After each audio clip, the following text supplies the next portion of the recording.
BTS এই নামটা কানে এলেই বেশিরভাগ মানুষ মজা করতে শুরু করে, কেউ কেউ আবার নাকও সিটকে ওঠেন। সাউথ কোরিয়ার এই ব্যান্ডটিকে নিয়ে তৈরি হয় নানা নোংরা মিম।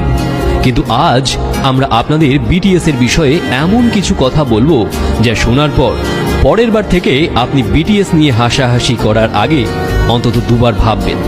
আগে হ্যাঁ, আপনি জানলে চমকে যাবেন, যাদের নিয়ে সামাজিক যোগাযোগ মাধ্যমে সারাক্ষণ মজা করা হয়, যাদের ব্যক্তিত্ব নিয়ে প্রশ্ন ওঠে বারবার, সেই বিখ্যাত বিটিএস ব্যান্ডের সবাই এবার গান গাওয়া বন্ধ রেখে সেনাবাহিনীতে যোগদান করতে চলেছেন।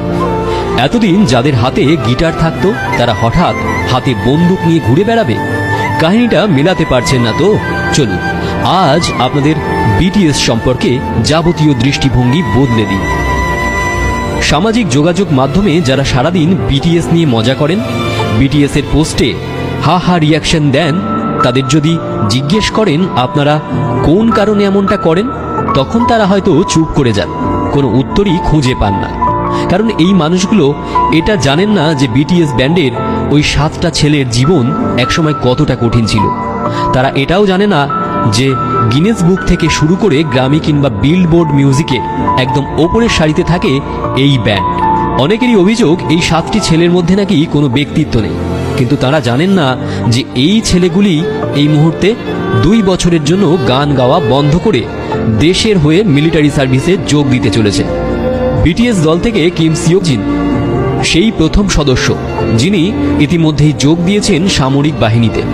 এরপর একে একে বাকি সদস্যরাও যোগ দেবেন কোরিয়ার মিলিটারি সার্ভিসে।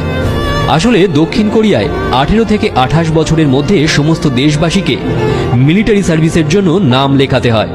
সাধারণ মানুষ থেকে সেলিব্রিটি কেউই ছাড় পান না। একজন সাধারণ সৈনিককে যে কঠিন ট্রেনিং পাশ করে এগিয়ে যেতে হয়, বিটিএস এর এই 7 জনকেও সেই হাড় হিম করা ট্রেনিং করতে হবে।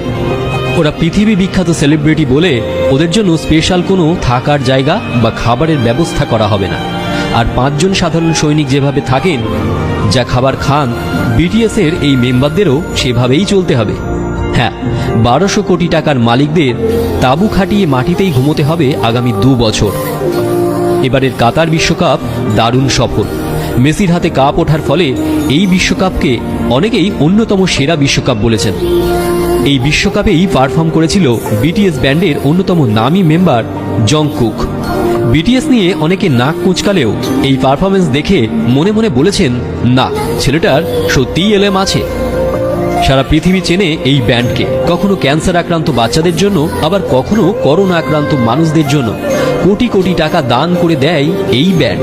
হাজার সমালোচনা ব্যঙ্গকে তুড়ি মেরে উপেক্ষা করে 1 নম্বরেই থাকে এই ব্যান্ড। ইতিমধ্যেই আমেরিকা ছাড়িয়ে ভারত, বাংলাদেশেও দারুণ জনপ্রিয় বিটিএস। ধর্মতলা কিংবা ঢাকার বাজারে বিটিএস লেখা টি শার্টের ডিমান্ড কিন্তু আকাশ ছোঁয়া। শুধুমাত্র এই বিটিএস এর জন্যই দক্ষিণ কোরিয়ায় ট্যুরিস্টদের ঢল নেমেছে। তাই বিটিএস ব্যান্ড মেম্বাররা যদি সেনাবাহিনীর ট্রেনিংয়ে যোগ না দিতে চাইতেন, তাহলে তাদের কেউ কিছু বলতো না। কিন্তু তারা নিজেদের সেলিব্রিটি ইমেজের প্রভাব খাটায়নি। সাধারণ দেশবাসীর মতো তারাও দেশের কাজে লেগে পড়েছেন। এই ছেলেগুলোর কেউ রাস্তায় নেচে পয়সা রোজগার করত, আবার কেউ বা বাড়ি বাড়ি খাবার ডেলিভারি করে মা বাবার হাতে টাকা তুলে দিত। কাউকে আবার শুধুমাত্র চাষির ছেলে হওয়ার জন্য ব্যঙ্গও সহ্য করতে হয়েছে ছোট থেকে। অথচ আজ সেই ছেলেগুলোই বর্তমান পৃথিবীর সবচেয়ে বড় ব্যান্ডের মুখ। আমাদের তরফ থেকে বিটিএস এবং তাদের ফ্যান অর্থাৎ বিটিএস আর্মিদের জন্য রইল অনেক অনেক শুভেচ্ছা। সেনাবাহিনীর ট্রেনিং শেষ করে খুব তাড়াতাড়ি আবার গানের জগতে ফিরে আসুন আপনারা।